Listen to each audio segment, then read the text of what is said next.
So next employability skills లోపల next మరొక question 5th question కింద ఉంటుంది మీ మెటీరియల్లో. Explain various good works ethics by employ. Explain various good works and ethics by employ అంటే ఒక ఎంప్లాయీ, ఒక ఉద్యోగి కలిగి ఉండేటువంటి గుడ్ వర్క్స్, మంచి పనులు ఏంటివి. ఎథిక్స్ అంటే విలువలు. ఎథిక్స్ అంటే ఏంటి? విలువలు. అంటే ఒక జాబ్ చేసేటువంటి వ్యక్తి, నువ్వు ఎక్కడైనా జాబ్ చేయడానికి పోతే ఆ జాబ్ చేసేటువంటి టైంలో నువ్వు కలిగి ఉండవలసిన విలువలు ఏంటివి అనేటువంటిది ఈ క్వశ్చన్లో, ఈ ఆన్సర్లో తెలుసుకుంటాం. ఓకేనా. As a person business growth జరగాలి అంటే, ఒక వ్యక్తిగా నువ్వు నడిపిస్తున్నటువంటి సంస్థ కావచ్చు, లేకపోతే నీ బిజినెసే కావచ్చు, గ్రోత్ కావాలంటే యు నీడ్ ఎథిక్స్. కొన్ని విలువలు అనేటువంటిది మెయింటైన్ చేయాలి. విలువలు మెయింటైన్ చేయని ఏ బిజినెస్ కానీ, ఎథిక్స్ లేనటువంటి ఏ బిజినెస్ కానీ డెవలప్ కాదు. No ethics, no development of the business లేకపోతే వర్క్. సో మరి ఈ బిజినెస్ కానీ ఏదైనా ఉండాలి అంటే ఆ ఎంప్లాయీకి ఉండవలసిన ఎథిక్స్, విలువలు ఏంటివంటే ఫస్ట్ రిలయబిలిటీ అనేటువంటిది ఉండాలి. రిలయబిలిటీ. ఓకేనా. నెక్స్ట్ పాజిటివ్ హెల్ప్ఫుల్ క్యారెక్టర్ అనేటువంటిది ఉండాలి. ప్రాపర్ కమ్యూనికేషన్ అనేటువంటిది ఉండాలి. నెక్స్ట్ ఆల్ట్రస్టిక్, గోల్ ఓరియంటెడ్గా ఉండాలి. సో ఈ విషయాలు ఉన్నప్పుడు ఏంటి రిలయబిలిటీ అంటే నమ్మకం అంటాం తెలుగులో. Positive and helpful character. Positive అంటే ఎప్పుడు కూడా మంచిగా ఆలోచించడము, ఇతరులకు సహాయం చేసేటువంటి క్యారెక్టర్ ఉన్నప్పుడు. ప్రాపర్ కమ్యూనికేషన్, నువ్వు కరెక్ట్ మాట్లాడగలిగినప్పుడు. అండ్ ఆల్ట్రస్టిక్, గోల్ ఓరియంటెడ్, ఎలాంటి స్వార్థం లేకుండా నువ్వు డెవలప్ కావడానికి ఆలోచించినప్పుడు ఏమవుతుంది, అదొక ఎథిక్స్, విలువలు కలిగినటువంటి వ్యక్తిగా, విలువలు కలిగినటువంటి ఉద్యోగ వ్యక్తిగా ఉంటాం. సో ఫస్ట్ రిలయబిలిటీ అంటే ఏందో చూద్దాం. నమ్మకం. సో నమ్మకం అనేటువంటి, for example you are working in a shop.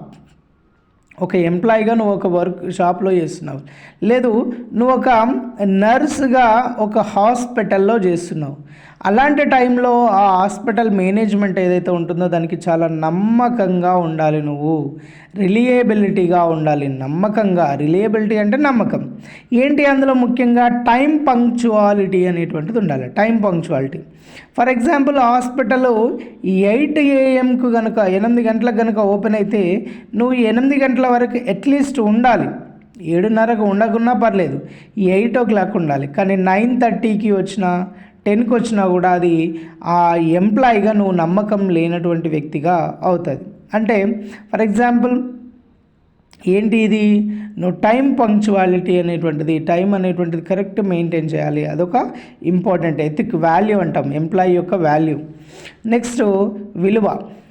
So next positive and helpful character. నువ్వు ఏదైనా హాస్పిటల్లో కానీ లేకపోతే ఏదైనా షాప్లో కానీ ఎక్కడైనా వర్క్ చేసినప్పుడు నీకు ఉండాల్సినటువంటి ఒక నేచర్, విలువలలో ఏంటంటే పాజిటివ్గా ఉండాలి, హెల్ప్ఫుల్ క్యారెక్టర్ ఉండాలి.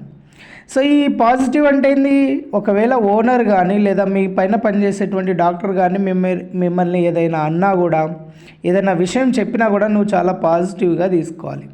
అయితే లెస్ ఎంప్లాయీస్ ఉన్నటువంటి ప్లేస్లో, తక్కువ ఎంప్లాయీస్ ఉన్నటువంటి ప్లేస్లో ఎక్కువ హ్యాపీనెస్ ఉంటుంది. తక్కువ ఎంప్లాయీస్ ఉంటే ఎక్కువ హ్యాపీనెస్ ఉంటుంది. ఎందుకంటే అందరూ కలిసికట్టుగా చేసుకోవడం జరుగుతుంది వర్క్ అనేటువంటిది. హాస్పిటల్ చిన్నదైందనుకో, తక్కువ నర్సులు ఉంటారు, కలిసి చేసుకోవడం జరుగుతుంది. మోర్ ఎంప్లాయీస్ ఉన్నటువంటి ప్లేస్లో, హాస్పిటల్ పెద్దగా ఉంది, చాలా నర్సెస్ ఉన్నారు, అక్కడ చాలా సీనియర్స్ ఉన్నారు, అప్పుడు ఏమవుతుంది, గ్రూప్స్ ప్రిపేర్ అవుతాయి. ఓకేనా. ఒక నలుగురు ఒక గ్రూపు, ఒక నలుగురు ఇంకో గ్రూపు, ఇంకో నలుగురు ఇంకో గ్రూప్. ఈ గ్రూప్స్ ఒకరి మీద ఒకరు డామినేషన్ అనేటువంటిది చేస్తుంది. అప్పుడు ఏమవుతుందంటే మనకు ఆ వాల్యూస్ అనేటువంటిది పోవడం జరుగుతుంది. ఎప్పుడు కూడా మనం ఎక్కడ వర్క్ చేసినా కూడా గ్రూప్స్కు ఛాన్స్ ఇవ్వద్దు.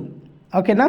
And don't interfere in the personals. ఇంకొకరి యొక్క పర్సనల్ ఇంకొకరి యొక్క వ్యక్తిగత విషయాల లోపల మనం ఇన్వాల్వ్ కావద్దు. ఇంకొకరి వ్యక్తిగత విషయాలకు మనం సంబంధం లేనట్టుగా ఎవరి వ్యక్తిగత జీవితం వాళ్ళకు ఉంటుంది, దాన్ని మనం తెలుసుకోవాలి.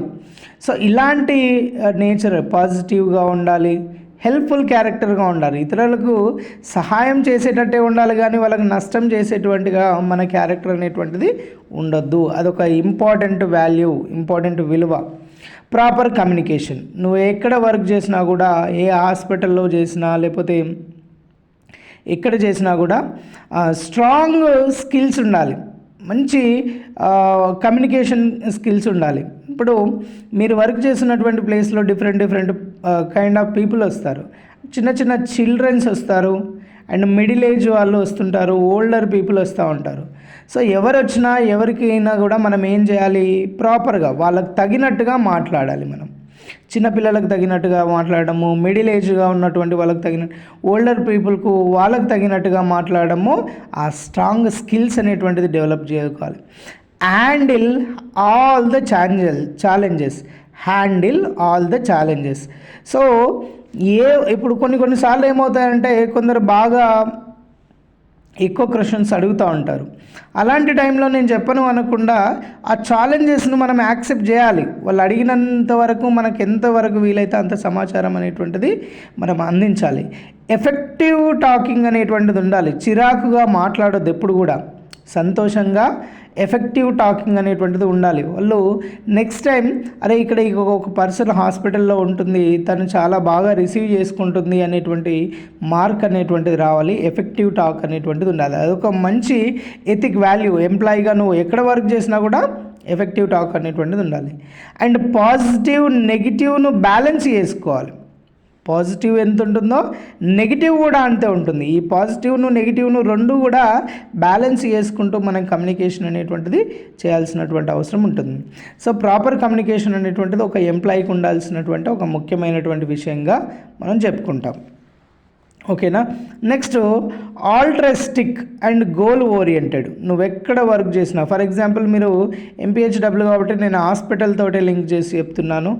సో హాస్పిటల్లో వర్క్ చేసేటప్పుడు లేదా ఒక పెద్ద ఆర్గనైజేషన్లో వర్క్ చేసేటప్పుడు ఆల్ట్రస్టిక్గా ఉండొద్దు, గోల్ ఓరియంటెడ్గా ఉండాలి. స్వార్థపూరితంగా ఉండొద్దు, స్వార్థం అసలే ఉండొద్దు. నా అనేటువంటి పదానికి ఛాన్స్ ఇవ్వకుండా ఎట్లుండాలి, a good employee, goal oriented. నువ్వు ఎప్పుడు కూడా నీ లక్ష్యం వైపుకు పనిచేయాలి.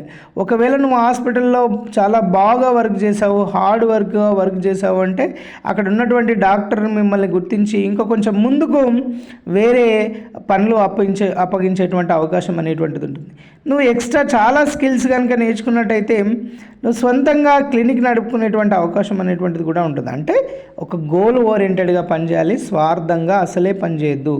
Always helps to development the company. ఆ హాస్పిటల్ కావచ్చు, కంపెనీ కావచ్చు, డెవలప్మెంట్ కావడం కోసం నీ పనులు అనేటువంటివి ఉండాలి. ఓకేనా. So you should compulsory accept the owners situation. ఇందులో ఓనర్స్ యొక్క సిచ్యువేషన్ అనేటువంటిది నువ్వు యాక్సెప్ట్ చేయాలి. ఎందుకంటే వాళ్ళ పరిస్థితి ఏంటి, వాళ్ళు ఏ టైంలో ఏ విధంగా మిమ్మల్ని రిక్రూట్ చేసుకున్నారు అనేటువంటి విషయం అనేటువంటిది మీరు తెలుసుకోవాలి.